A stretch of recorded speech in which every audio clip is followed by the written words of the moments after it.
Hello YouTube, this is Ben Gessel. How's it going? Um, I might, well, at least one video tonight, maybe more.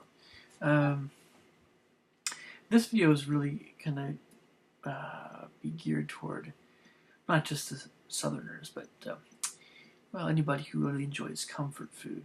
And by comfort food, I mean a lot of the food I'm talking about is going to be kind of southern stuff, or not, Appalachian maybe, or country western. So a lot of hearty food, a lot of mountain man food, at least the more indulgent stuff. Yeah, a lot of fried, greasy, soul food a little bit. So comfort foods. I won't cover all of them. I'll probably get to some other ones in a later video. I'm just curious as to how much this is going to be popular. We'll see who likes it. I might do more of these in the future. The evaluations for each of these foods. I'm calling this video Comfort Foods, the Good, the Bad, and the Ugly. Right? The evaluations for this video come from a website that I know about. There's a whole bunch of different ways of looking at these foods nutritionally, but I'm using Fooducate. I'm going to leave a link in the description of Fooducate. It's a decent website, especially when you're talking about pre-prepared frozen entree stuff. Obviously, we're not talking about super healthy stuff there, but stuff that's very convenient. So of course, you'll combine it with produce, for a healthier, meal, but just quick energy food kind of stuff, and you're on the go. So I'm going to start out with the healthiest stuff as far as comfort foods go that I have down here. I have 22 different foods, and I'm going to slowly get down to less healthy stuff. I think you'll notice maybe a little bit of a trend here. So the foods are that I'll be evaluating: pork ribs, corn on the cob, baked beans, fried chicken, biscuits and gravy, creamed beef on toast, buttermilk rolls, chicken fried steak, pulled pork sandwich, corned beef sandwich, buttermilk pancakes, hash browns, sloppy joes, pepperoni pizza and beef stew, chicken noodle soup,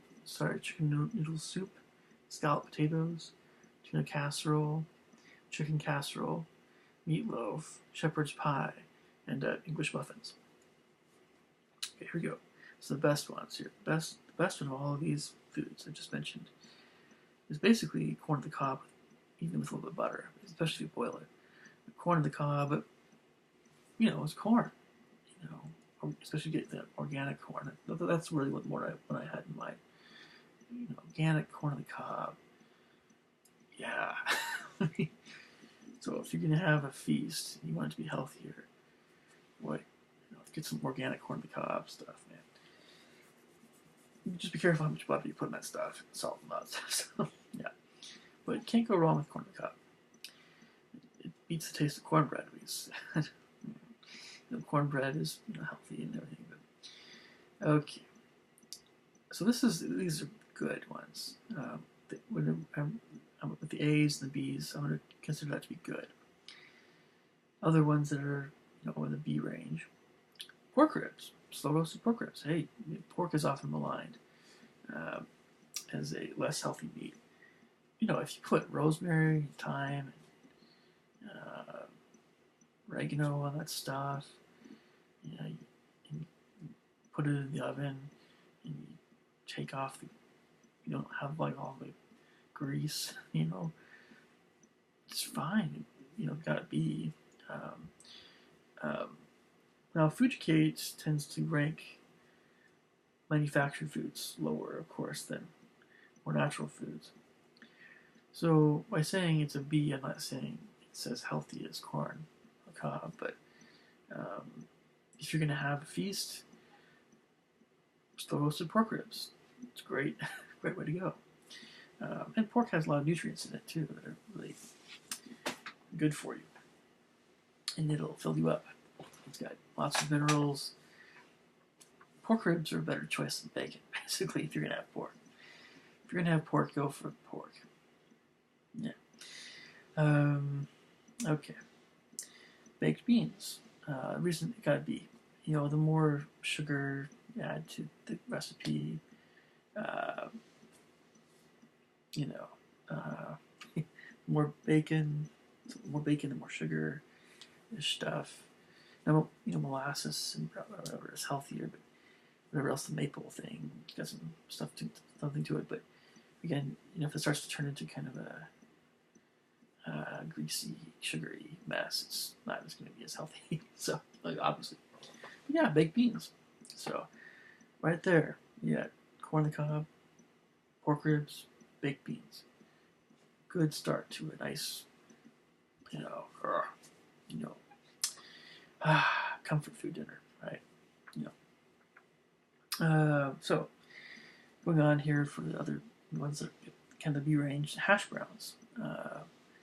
Nice breakfast comfort food thing. Absolutely. Hash browns, eggs, a little bit of bacon, orange juice. Boom. And, later on we'll get to the pancakes and all that stuff too. So, so if you make chicken noodle soup from scratch, you get the chicken stock, it's organic and whatever, and you cook the chicken, and it's but you cook it in a healthy way. It's organic chicken especially, and you cut it all up yourself, and you make the noodles yourself, or you can get store-bought noodles, but they're healthier, and you put it all together, and you make the soup. Gosh, that thing is going to be at least a B, if not higher. It's going to be really healthy. You get the store-bought stuff. We're dipping down to that C range, but it can go either way. Chicken noodle soup can go either way. And of course, when you make it homemade, you can avoid, all the salty thing. Just put as much salt. You can do what you want. You can make it less salt. When you get stuff in a can, you just get everything that's in the can, and a lot of that stuff you don't really want. It's just convenient, The price of convenience is health sometimes. It's a degree of health. Okay. Tuna casserole and chicken casserole. They can both be in the B range if you make them yourself. And this is something. So a lot of people buy chicken noodle soup in a can. But if you make tuna or chicken casserole by hand, which I think the majority of people do, this is where you get the healthier. Often get the healthier types of casseroles because you can put more celery in there. You can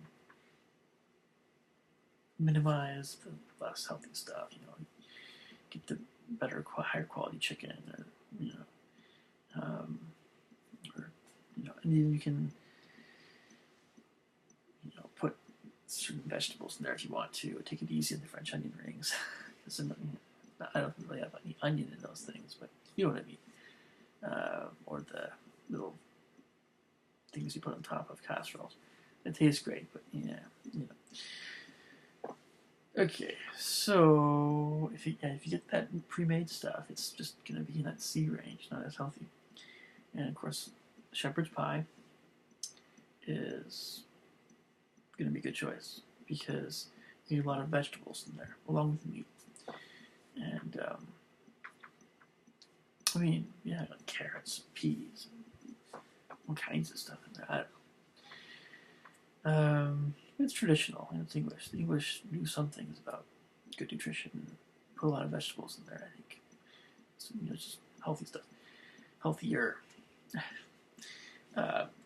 English muffins also get the B, because especially talking about healthier breads or non-gluten breads, or you can do, but you're talking about a pretty basic thing. You don't have to put too much butter on there. And so, okay, so talking about, these are all in the good range. The good range. We got pork, we got corn, we got baked beans, we got hash browns, we got chicken noodle soup, if you go the healthier route, we got tuna chicken casseroles, we got shepherd's pie, we got English muffins. You can't go wrong with that stuff. Now I'm gonna get into the, I'll call it the bad range, but it's really kind of mid range. It's not really bad. It's kind of bad. It's bad if you have it all the time. Starting with fried chicken. I mentioned when I was a little boy, this is my favorite kind of food, is fried chicken. I love the taste of fried chicken. Over time, of course, I skipped the fried part of that and just stuck with the chicken. I like chicken. But yeah, fried chicken one gets a C. I can guarantee you if you get your fried chicken at KFC these days, it used to be different. Back when, Colonel was alive, I bet you his fried chicken was a C. If not, I don't know. I would think that, I don't know if he didn't really want, I don't know if he wanted it to be really above a C. But, I think that the old KFC stuff was probably much higher quality. Nowadays, KFC is bad. Their chicken is like a D or worse, It's about as bad as you can. I mean, it's really, really bad. Really, really greasy. Really, really unhealthy. So, but if you just get your fried chicken, you make it yourself, especially, yeah, it's in the C range. It's fried, so, yeah, because it's fried, it's definitely going to be a bad thing. But, chicken has some good things about it. Biscuits and gravy. It's a C. I know biscuits and gravy is kind of a big thing in the South. If you were to, I'm not saying you have to get all whole wheatish. You can do like a combination of white and whole wheat biscuits. But if you were to, have a healthier biscuit itself, and the gravy itself was not super laden with lard and, I mean, if it was, it'd be like I don't know. You just make a healthier gravy. You might be able to pull that thing up to a B. But really, we're talking about more the C range, really, with biscuits and gravy. Emphasis being on the, that white bread meets the lardy, gravy, beefy thing going on. I don't know. It depends on the gravy you use, I guess, but it's C. Yep. That's good, though. It's good. Boy, it goes very, very well with meat. Biscuits and gravy, absolutely. Cream beef on toast. This is one of my mom's favorite things she likes to make. I hate to put it here because, I think my mom is a good chef. I think she's a good chef. I mean, I'm not, but my mom does a really good job with everything she makes, and anyway, so but yeah, it's true. I guess the cream beef on toast is going to be also in the C range. But if you make it healthier by having whole wheat toast, by not having too much cream, or not too much, making the cream recipe a little bit healthier. Maybe there's ways to make it still taste good and be creamy, but not super fatty or whatever. And then the beef part of it, you can use higher quality beef. But yeah, it's going to be in the C range. So cream beef on toast is great once a week, or once every other week. It's great. It's awesome. It's fine, but not every day. Yeah. So Buttermilk Rolls, also a C. Boy, I think if there's anything on here so far, biscuits and gravy, maybe for the South and whatever. But if there's anything in here that I think might be overdone by a lot of families out there, it would be Buttermilk Rolls. It's white bread, folks. It only gets the C. Doesn't matter.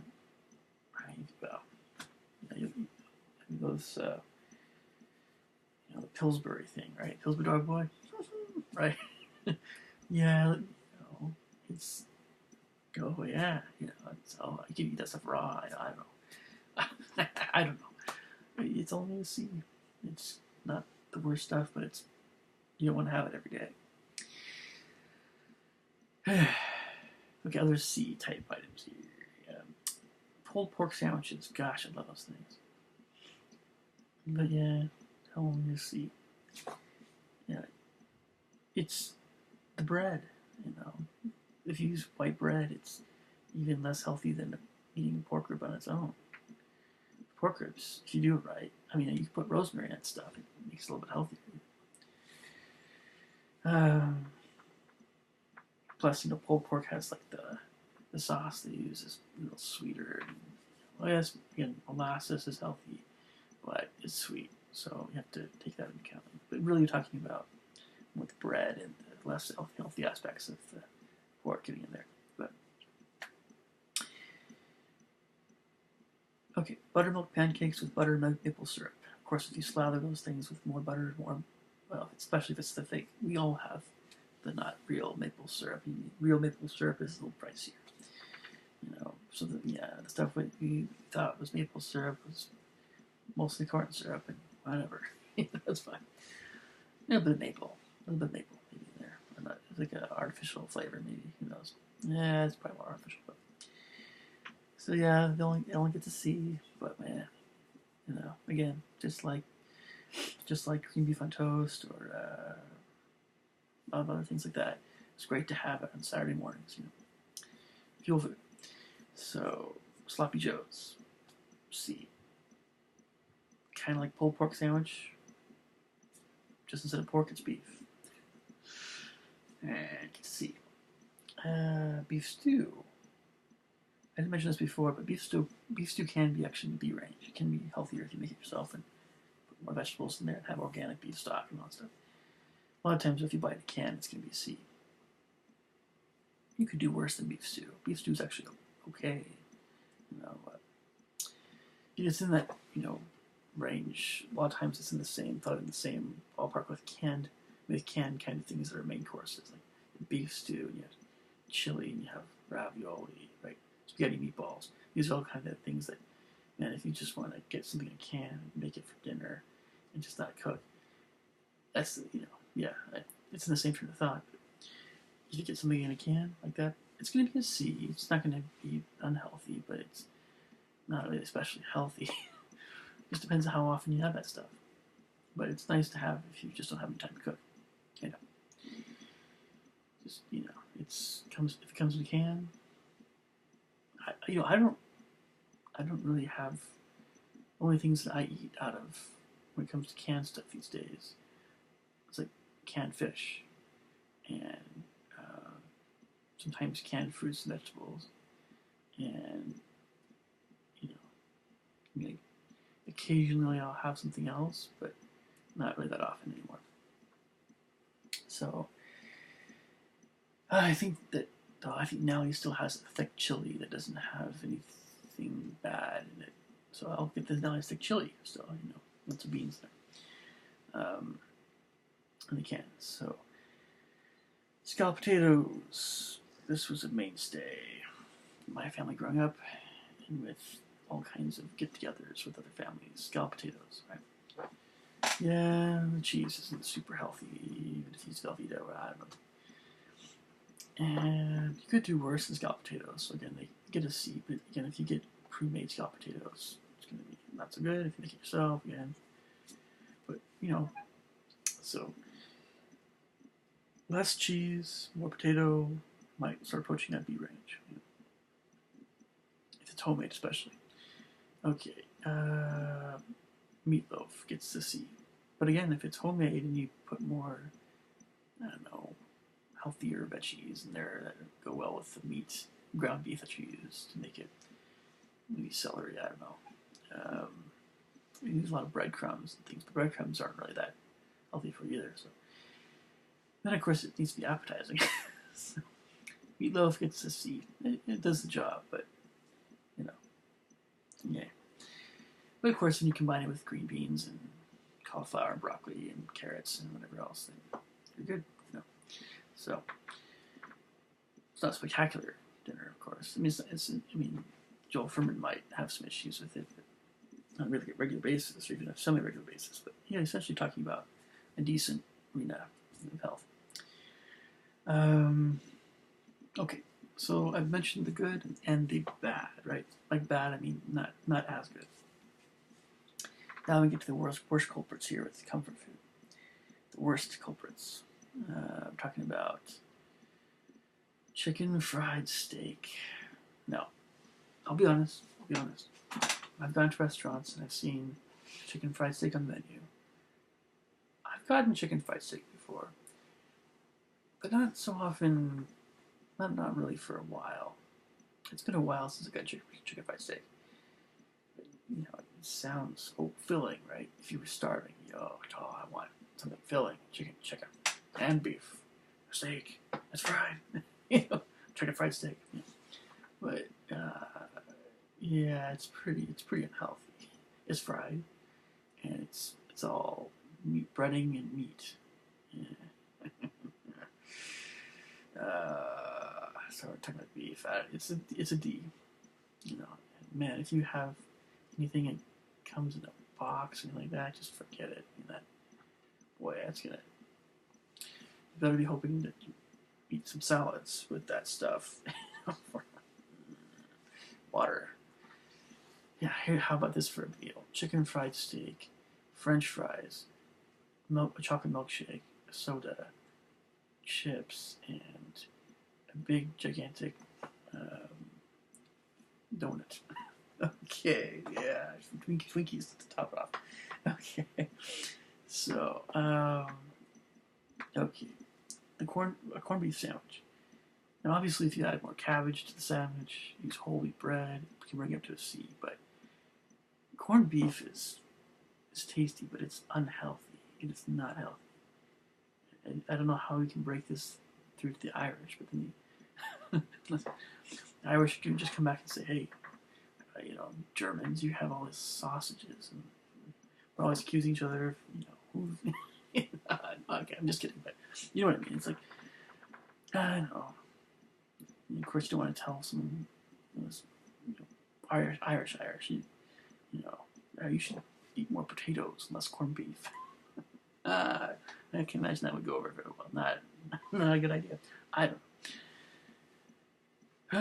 I know. Cabbage. I know. It's a stereotype. Okay, so, but yeah, corned beef is corned beef is approaching bacon. But then again, so is bratwurst. I understand. Go both ways, German and Irish. Okay, so, or all those other types of sausages. I don't know, hot dogs and things. Okay. So, how was that? Corned beef. So, yeah. If you have a corned beef sandwich, probably a good idea to have some PBJs and tuna sandwiches and soup or something to balance out that fatty stuff. I don't know. So. Okay. Pepperoni pizza. I know. This is one of those things. Man, everybody seems to love pizza unless you don't like cheese or something. Well, I'm okay with hot, mild cheese, just a little bit. But anyway, or you're a vegan, or I don't know. I mentioned pizza, and everybody seems to have an opinion immediately. Well, pepperoni pizza, again, it's just not healthy.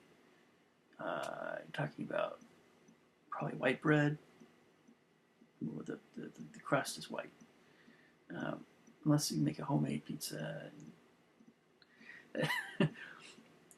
So my mom, bless her heart, also would make homemade pizzas, and you felt healthier after you ate them. But you're like, you're wondering, is that a pizza? It kind of feels a bit more like dinner rather than like pizza. Right? It's not this greasy, yummy. I'm not talking about like the pizza. The pizza, no matter how much like cheese, a little bit of cheese on top, tomato sauce, but hot tomato sauce, hot cheese. But the pepperoni is still kind of really hot. The juices from the pepperoni are mixing in with the tomato sauce and the cheese and the hot bread. Biting that thing, you're just like, yeah, I'm talking about that kind of pepperoni pizza. The one with homemade pepperoni pizza where you have whole wheat bread and some healthier kind of meat on top and lower fat cheese and some vegetables on there. It's gonna be definitely in the C to even possibly B range, but it's gonna be better for sure. A vegetable pizza is the same thing. You know, we're gonna get up into that B-A range. Not about A, but yeah, pretty close. Gosh, if you know, again, Dr. Furman made a pizza, he'd probably go with that. Of course, non-gluten, multi-grain, you know, crust and a lot of tomato in the tomato sauce, fresh tomato, and a little bit of really high quality cheese, very, very low fat. Very, very low fat. In fact, yeah, it starts to sound like actually a real Italian pizza. And real Italian pizzas, it's a little different. But and then probably add mushroom and olive on there, lots of mushroom, and lots of vegetables. And I think you even leave it at that. I don't think you even add any meat because maybe he'd be thinking the cheese would be kind of that thing, right? So, and that's a Dr. Furman nutritarian pizza kind of thing. So you can see how far into the pepperoni gets away from that. So, pepperoni pizza. So, okay, I think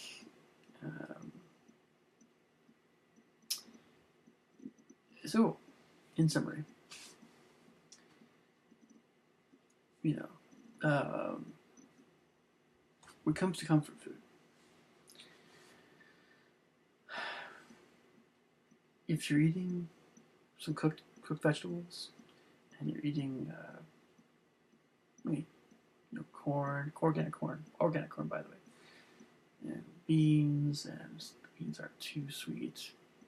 You get some potatoes, but it's not super greasy. You get a lot of vegetables, a little bit of grains, along with I don't know, a little bit of meats and stuff. If they're cooked well, you'll be okay with the comfort food range. You'll be okay. And the more that you get to the lardy processed, buttery, fatty, super fatty, cheesy, cold cut, processed meats, and fried stuff. That's the less healthy stuff. Okay, so sorry, Southerners, if this kind of hurt you a little bit, but then you guys have collard greens and grits and things to balance it out. For all the rest of you, including myself, like comfort food, just gotta make sure we eat our salads and green beans and vegetables along with the fuel food. Alright, I'll catch you guys later. Leave me your thoughts and comments below. See you.